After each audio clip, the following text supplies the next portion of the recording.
নতুন এক একটা সকাল, কতই না নতুন স্বপ্ন আর এগিয়ে যাওয়ার পথ নিয়ে শুরু হয়।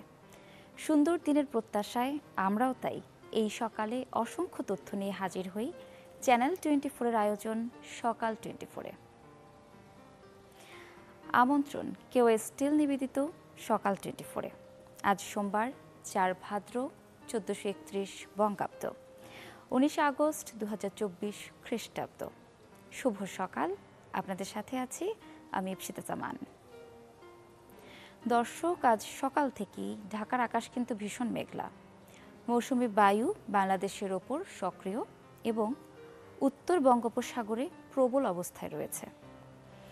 উপকূলীয় এলাকায় অবস্থানরত লঘুচাপটি ঘনীভূত হয়ে সুস্পষ্ট লঘুচাপে পরিণত হয়েছে, যার প্রভাবে সারা দেশেই বৃষ্টির সম্ভাবনা রয়েছে। চলুন দেখে নেই গেল 24 ঘন্টার আবহাওয়ার তথ্য ও আজকের আবহাওয়ার পূর্বাভাস।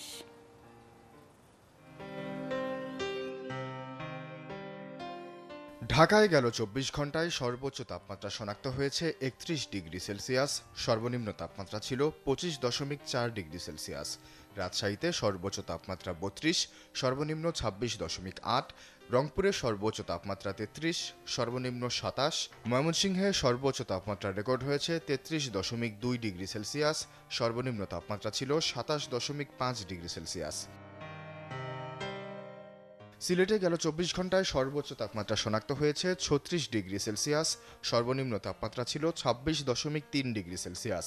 চট্টগ্রামে সর্বোচ্চ তাপমাত্রা 27.8, সর্বনিম্ন 25.5, খুলনায় সর্বোচ্চ তাপমাত্রা 30.5, সর্বনিম্ন 26, বরিশালে সর্বোচ্চ তাপমাত্রা শনাক্ত হয়েছে 31.5 ডিগ্রি সেলসিয়াস, সর্বনিম্ন তাপমাত্রা ছিল 25 ডিগ্রি সেলসিয়াস।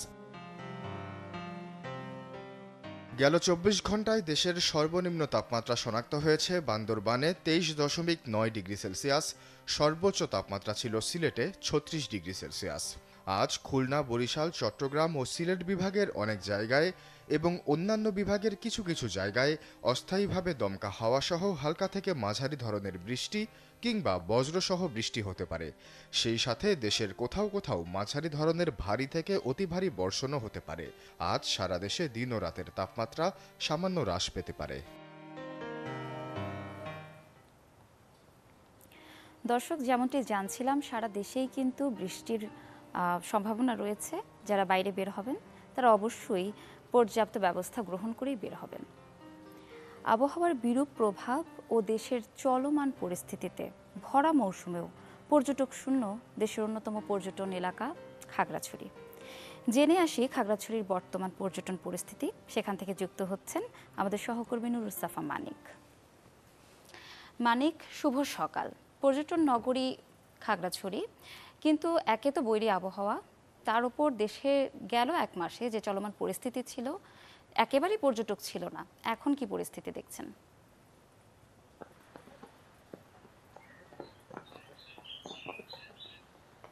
শুভ সকাল ইপসিতা। দেখুন, আপনি যেমনটি বলছিলেন যে বৈরী আবহাওয়া, এর পাশে হচ্ছে যে প্রাকৃতিক দুর্যোগ ছিল এবং দেশের যে বিগত এক মাসের যে চলমান পরিস্থিতি, সব মিলিয়ে কিন্তু পাহাড়ি এই শহরের যে একটি পর্যটন আকর্ষণ ছিল সেটি কিন্তু অনেকাংশেই থমকে গেছে। আমরা দেখেছি যে এক মাসেরও বেশি সময় ধরে কিন্তু খাগড়াছড়িতে কিন্তু পর্যটকরা কিন্তু তারা আসতে পারেননি, কিংবা তারা না আসার ফলে এখানকার যে পর্যটন সংশ্লিষ্ট ব্যবসা সেটি কিন্তু অনেকাংশে থমকে গেছে। এর ফলে যারা ব্যবসায়ীরা রয়েছেন, বিশেষ করে পর্যটন সংশ্লিষ্ট হোটেল, মোটেল, খাবারের হোটেল, পর্যটন ব্যবসায়ী, দুঃখিত, এই যে পরিবহন ব্যবসায়ী, তারা কিন্তু অনেকটা লোকসানের মুখে পড়েছেন। তারা বলছেন যে তারা জুন মাস থেকে যে চলমান দুর্যোগপূর্ণ আবহাওয়া ছিল এবং এর ফলে দুবার যে সাজেক সড়ক ডুবে যাওয়ার ফলে যে পর্যটকরা আসতে পারেনি, এর পরপরই কিন্তু জুলাই মাসের মাঝামাঝি থেকে একটি চলমান অস্থিরতা তৈরি হয়, যা সরকার পতনের পর থেকে পর্যন্ত থাকে। এবং এখন যে পরিস্থিতি যে স্বাভাবিক হতে শুরু করেছে, পর্যটন ব্যবসায়ীরা আশা করছেন যে পর্যটকরা এখন আসবেন আর এসে পাহাড়ের যে প্রাকৃতিক সৌন্দর্য, এখন যে ভরা মৌসুম পর্যটনের, সেই তারা উপভোগ করবেন বলে তারা আশা করছেন। তারা আশা করছেন যে এখনো যে বাকি সময়টুকু আছে এবং সামনে শীত মৌসুম রয়েছে, সেই মৌসুমে তারা যদি আসেন তবে তাদের যে লোকসান সেটি তারা কাটিয়ে উঠতে পারবেন বলে তারা আশা করছেন। এখন আর এর পাশাপাশি আরেকটি বিষয় জানিয়ে রাখি, সেটি হলো প্রাকৃতিক দুর্যোগের ফলে কিন্তু ভারী বর্ষণ অব্যাহত রয়েছে খাগড়াছড়িতে, এবং এই ভারী বর্ষণের ফলে গেল পরশুদিনও কিন্তু খাগড়াছড়ির আলটিলা সড়কে পাহাড় ধসের ঘটনা আমরা শুনেছি, এবং এইটা কিন্তু বড় ধরনের কোনো ক্ষয়ক্ষতি না হলেও কিন্তু ৪ ঘন্টা পর্যন্ত সড়ক অবরোধ বন্ধ ছিল, এবং এখনো কিন্তু খাগড়াছড়িতে বৃষ্টি হচ্ছে। এর ফলে যে জনজীবন সেটা অনেকাংশে কিন্তু দুর্ভোগে পড়েছে। এই ছিল আমার কাছে খাগড়াছড়ি থেকে পর্যটন, খরা এবং হচ্ছে আবহাওয়া পরিস্থিতি নিয়ে খবরাখবর। ঈপ্সিতা। মানিক, আপনাকে অসংখ্য ধন্যবাদ। দর্শক, যেমনটি জানছিলাম, বিরূপ আবহাওয়ার কারণে এবং দেশের চলমান গেল 1 মাস ধরে যে চলমান পরিস্থিতি ছিল, সব কিছু মিলিয়ে খাগড়াছড়ির পর্যটন খাতে কিন্তু ব্যাপকভাবে লোকসান দেখা দিয়েছে। দর্শক, চলে যাচ্ছি পত্রিকায়। শুরুতেই চলে যাব সমকালে, পড়ে নিব সমকালের প্রধান প্রধান শিরোনামগুলো। ইসলামী ব্যাংকে এস আলমের ৭৫,০০০ কোটি টাকার ঋণ, বিভিন্ন প্রতিষ্ঠানের নামে সরাসরি ১৪,৪২৭ কোটি টাকা নেওয়া হয়েছে। বেশিরভাগ ঋণ নেওয়া হয়েছে অস্তিত্বহীন ভুয়া প্রতিষ্ঠানের নামে। শেখ হাসিনার বিরুদ্ধে নতুন ৬ মামলা, ৬ দিনে মোট ১৫ মামলা, ঢাকায় একদিনে ৩টি। শাপলা চত্বরে গণহত্যার অভিযোগে মামলা, আসামি ৩৪। ৫ জেলায় সাবেক এমপি ও আওয়ামী লীগ নেতাকর্মীর নামে মামলা। শেখ হাসিনার সরকার সব প্রতিষ্ঠান ধ্বংস করেছে, এমনটি জানালেন প্রধান উপদেষ্টা। সবকিছু সংস্কারের পর যত দ্রুত সম্ভব অবাধ, সুষ্ঠু ও অংশগ্রহণমূলক নির্বাচন হবে। বিএনপির ১১৭ নেতাকর্মী নিহত, জামাতের ৮৭। ছাত্র জনতার অভ্যুত্থান, আহত কয়েক হাজার। বিতর্কের শঙ্কায় তালিকা প্রকাশ করছে না রাজনৈতিক দলগুলো।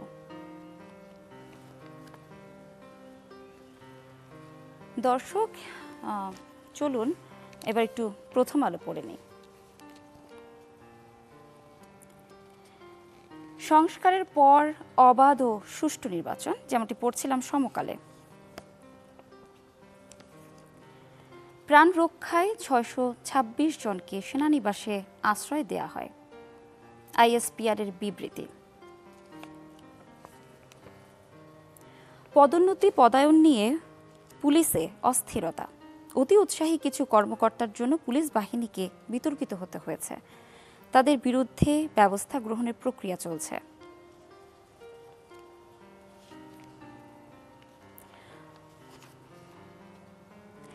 গুলিবিদ্ধ আরেক শিক্ষার্থীর মৃত্যু, নিহতের সংখ্যা বেড়ে ৬২৬ জন। দর্শক, মোটামুটি এই ছিল প্রথম আলোর প্রধান শিরোনামগুলো। চলে যাচ্ছি পরবর্তী পত্রিকায়।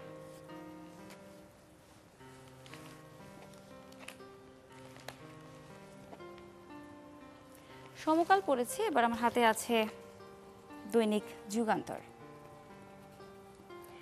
সহপাঠীদের স্মরণ করে শিক্ষার্থীদের ক্লাস শুরু, ঢাকার স্কুলে উপস্থিতি কম। বৈষম্য বিরোধী আন্দোলনে নিহত সহপাঠী শাফিক উদ্দিন, যেমনটি আমরা ছবিতে দেখছি, শাফিক উদ্দিন আহমেদ আহনাফের আসন খালি রেখে একাদশ শ্রেণীর পরীক্ষায় বসেছে শিক্ষার্থীরা। শূন্য আসনটিতে ফুলের তোড়া রাখেন শিক্ষকরা, পাশে সাদা কাগজে লেখা আহনাফের নাম। রোববার বিএফ শাহীন কলেজের ছবি এটি।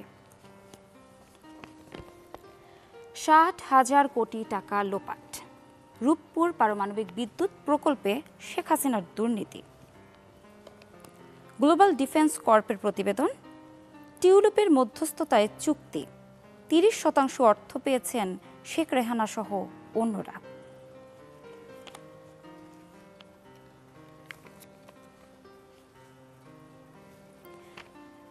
দর্শক, এই যে লোপাট আর দুর্নীতি, এর প্রভাব কিন্তু আমাদের বাজারেও পড়েছে। তাই সকাল সকাল একটু বাজারের পরিস্থিতি জেনে আসব জামালপুর থেকে। সেখানে আছেন আমাদের সহকর্মী আনোয়ার হোসেন মিন্টু। মিন্টু, শুভ সকাল। আজ জামালপুরে বাজার দর কেমন দেখছেন, ক্রেতা বিক্রেতারা কি বলছেন আমাদের জানাবেন।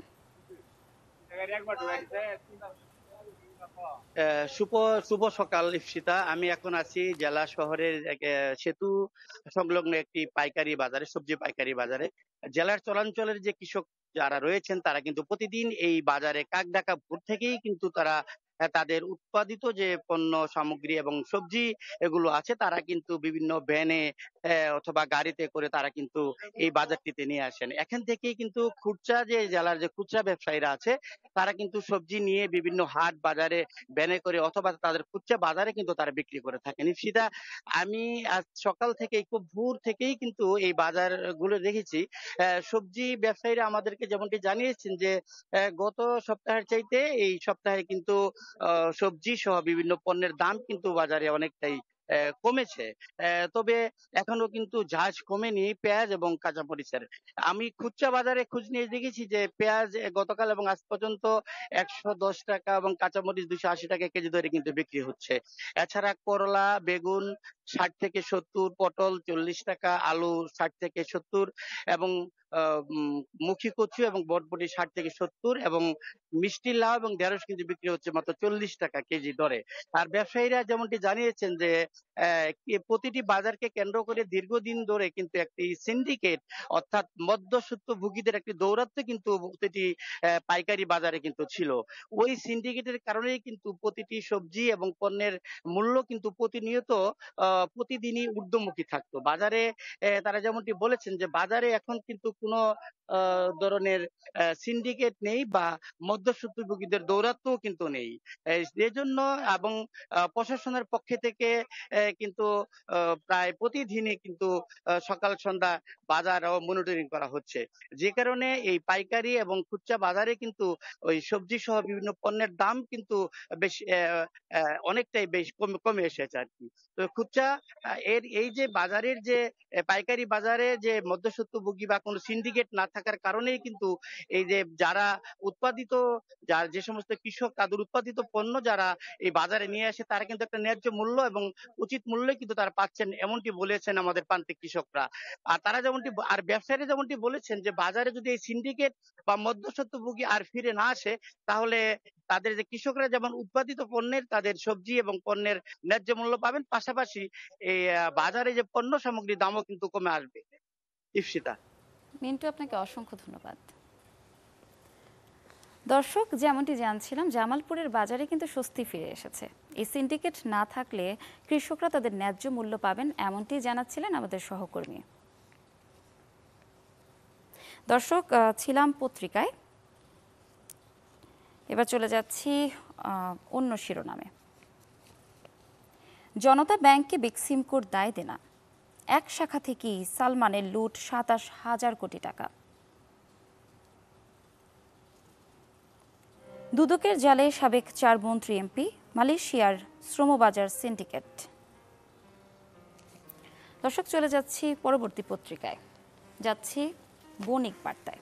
দেখে নেব আজকে বণিক বার্তার শিরোনামগুলো। শেখ হাসিনার আমলে সম্পন্ন সব প্রকল্প চুক্তি বহাল থাকবে বিদ্যুৎ ও জ্বালানির। যেমনটি পড়ছিলাম, দেশকে ধ্বংস করে দিয়েছে শেখ হাসিনার সরকার, কূটনীতিকদের ডক্টর ইউনূস। নতুন শিক্ষাক্রম বাস্তবায়নযোগ্য নয়, পরিমার্জন করে পুনরতে ফিরে যাব, শিক্ষা উপদেষ্টা। অন্তর্বর্তীকালীন সরকারের শিক্ষা উপদেষ্টা অধ্যাপক ওয়াহিদ উদ্দিন মাহমুদ বলেছেন, মূল্যায়ন পদ্ধতির দিক থেকে নতুন শিক্ষাক্রম বাস্তবায়নযোগ্য নয়। যতদূর পারি আগের শিক্ষাক্রমে ফিরে যাব, তবে এমনভাবে এটা করা হবে যাতে যেসব শিক্ষার্থী নতুন শিক্ষাক্রমে আছে তাদের কোনো অস্বস্তি না হয়, এজন্য পরিমার্জন করা হবে। শেষের দিকে আরেকটি শিরোনাম করা হয়েছে, 75-এর পট পরিবর্তনের পর 67% থেকে কমে মূল্যস্ফীতি হয় ঋণাত্মক। একটি গ্রাফের মাধ্যমে কিন্তু এটা দেখানো হয়েছে। দর্শক, এই ছিল বণিক বার্তায়। দর্শক, মোটামুটি এই ছিল আজকের দিনের দেশের প্রধান পত্রিকাগুলোর প্রধান শিরোনাম। দর্শক, একটি বিরতি নিচ্ছি কিউএস স্টিল নিবেদিত সকাল 24-এ। ফিরছি একটু পরেই, সাথেই থাকুন।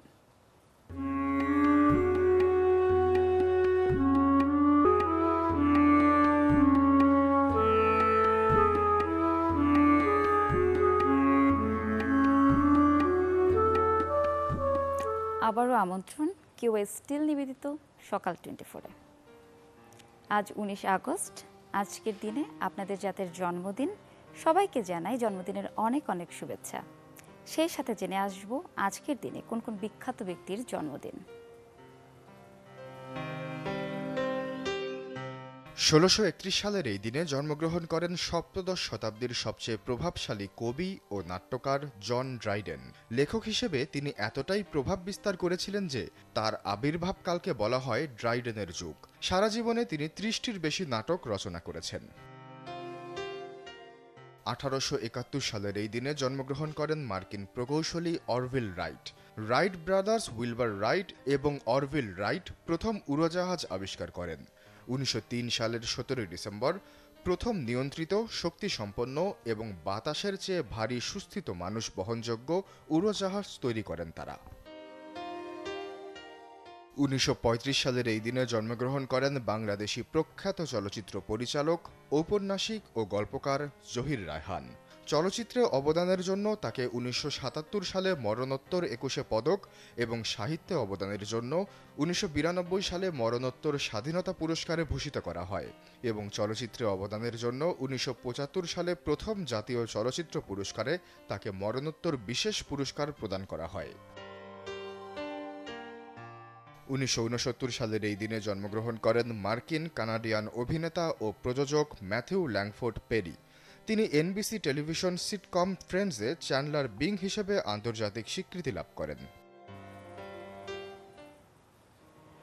দর্শক, আমাদের আয়োজনে প্রতিদিনই আমরা দেশ বিদেশের বিভিন্ন পর্যটন নিয়ে দেশ বিদেশের বিভিন্ন আপডেট দিয়ে থাকি। চলুন এখন জেনে আসি বাইরের দেশের একটি আপডেট।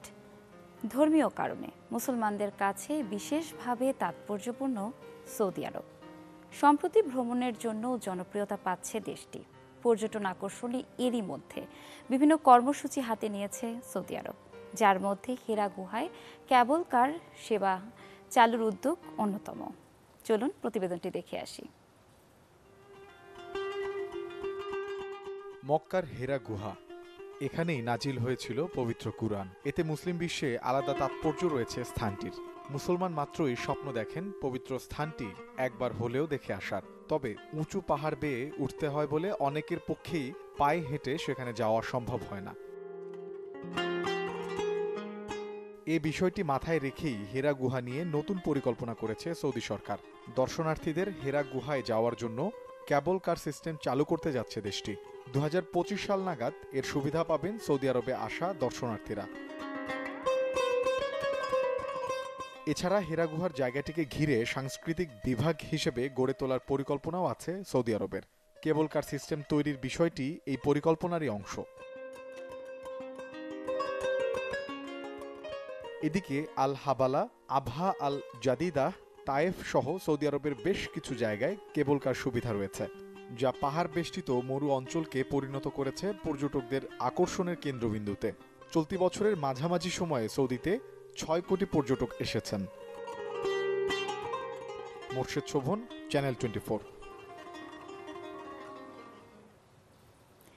সৌদি আরবের পর্যটন খাত নিয়ে জানছিলাম। মহাকাশ ঘুরে আসা বিশ্বের প্রথম গাছ পলিকার্পা চাষ হচ্ছে চীনের ইউনান প্রদেশের গবেষণাগারে। বিজ্ঞানীরা বলছেন, কাঠের তেল উৎপাদনকারী গাছের এই প্রজাতি যত দ্রুত সম্ভব মাটিতে প্রতিস্থাপনের চেষ্টা চলছে। চলুন প্রতিবেদনটি জেনে আসি। বড় পাতার এই উদ্ভিদের নাম আইডেশিয়া পলিকার্পা, যার বংশবৃদ্ধি ও উন্নতিতে গবেষণায় ব্যস্ত বিজ্ঞানীরা। চীনের ইউনান প্রদেশের জুয়ানওই শহরে চলছে এই কর্মযজ্ঞ। বিজ্ঞানীরা বলছেন, চীনের প্রধান কাঠের তেল উৎপাদনকারী উদ্ভিদ জাতের মধ্যে এটির অভিযোজন ক্ষমতা সবচেয়ে বেশি। এছাড়া রয়েছে দ্রুত বৃদ্ধি ও উৎপাদন ক্ষমতাও। এগুলো আইডিশিয়া পলিকার্পার বীজ এপ্রিলে মহাকাশ থেকে ফিরে এসেছে। শুরুতে আমরা এগুলোকে জীবাণুমুক্ত করি, তারপর কালচার করি। বৈরী আবহাওয়ায় সক্ষমতা যাচাইয়ে সেনজু 16 জানি করে গেল বছর এর বীজ পাঠানো হয় মহাশূন্যে। কয়েক ধাপের গবেষণা শেষে ফিরে আসে চলতি বছর এপ্রিলে। অঙ্কুরোদ্গমের জন্য দ্বিতীয় ধাপে উপযুক্ত তাপমাত্রা, আর্দ্রতা এবং আলো সহ ইনকিউবেটরে স্থানান্তর করি। ফলাফল পেতে সময় লেগেছে 10 দিনের মতো। পরীক্ষাগার থেকে বের করে গবেষণা চলছে গ্রিন হাউসে। বিজ্ঞানীরা বলছেন চেষ্টা চলছে যত দ্রুত সম্ভব কৃষক পর্যায়ে ছড়িয়ে দেওয়ার। এখন পর্যন্ত গাছগুলো স্বাস্থ্যকরভাবেই বেড়ে উঠছে। পাতাগুলোও বিস্তৃত এবং শক্তিশালী। 40 থেকে 50 সেন্টিমিটার উঁচু হলেই মাটিতে স্থাপন করা হবে। গবেষকদের আশা, খরা বা তীব্র শীত সব ধরনের বৈরী পরিবেশে টিকে থাকবে এই গাছ।